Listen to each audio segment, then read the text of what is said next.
കൂടൽമാണിക്യം വിഷയത്തിൽ രാധാകൃഷ്ണൻ MP സംസാരിക്കുന്നു. അതിലേക്ക് 2 മാസക്കാലം അദ്ദേഹത്തിന് ഞാൻ നേരത്തെ പറഞ്ഞ പോലെ മകരമാസത്തിലും ഇടവമാസത്തിലും മറ്റ് ഓഫീസ് ജോലികൾ ചെയ്യാൻ ആ സ്പെഷ്യൽ റൂളിൽ പറയുന്നുണ്ട്.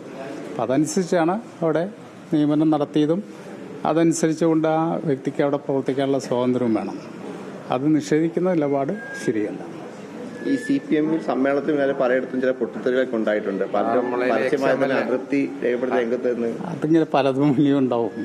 അതെന്താണെന്ന് കൃത്യമായിട്ട് പറയാതെ എനിക്ക് പറയാൻ കഴിയില്ല. പത്മകുമാറിനെ പോലെ മുതിർന്ന നേതാക്കളൊക്കെ തന്നെയാണ് ഈ 59 വർഷത്തെ തന്റെ സേവനം പാർട്ടി കണ്ടില്ല, നടിച്ചില്ല എന്നുള്ള പ്രതികരണം. അത് ഓരോരുത്തർക്കും വ്യത്യസ്തമായിട്ടുള്ള അഭിപ്രായങ്ങളുണ്ടാവും. അതൊക്കെ അത് പറയേണ്ട വേദികളിൽ പറയുക എന്നുള്ളതാണ്. പാർട്ടി ഫോറത്തിൽ നമുക്ക് പറയാനുള്ളതെല്ലാം പറയാനുള്ള സ്വാതന്ത്ര്യം ഉണ്ട്. അവിടെ പറയുകയാണ് ചെയ്യുന്നത്. അത് സോഷ്യൽ മീഡിയയിലോ അല്ലെങ്കിൽ പരസ്യമായിട്ടോ പറയുകയല്ല വേണ്ടത്. വ്യത്യസ്ത അഭിപ്രായങ്ങളൊക്കെ സ്വാഭാവികമായിട്ടുണ്ടാവും.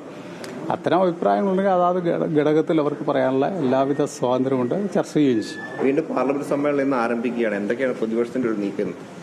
അത് കൃത്യമായിട്ട് പ്ലാൻ ചെയ്തിട്ടില്ല. ഇന്നിപ്പോൾ 2 ബില്ലുകൾ വരുമെന്നാണ് പറഞ്ഞിരിക്കുന്നത്.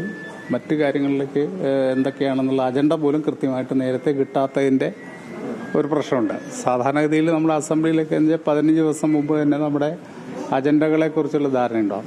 ഇവിടെ ഇപ്പോൾ ഇന്നലെ തലേ ദിവസം രാത്രിയാണ് അജണ്ട പോലും നിശ്ചയിച്ച് വരുന്നത്. അങ്ങനെ ഒരു പ്രശ്നമുണ്ട്. അപ്പം അത് മനസ്സിലാക്കി ഇടപെടാൻ കഴിയുന്ന ഒരു സ്ഥിതി ഉണ്ടാകരുത് എന്ന് കരുതിക്കൂട്ടിക്കൊണ്ട് തന്നെയാണ് അജണ്ടകൾ മുൻകൂട്ടി കൊടുക്കാതിരിക്കുന്ന സമീപനം എന്നാണ് തോന്നുന്നത്.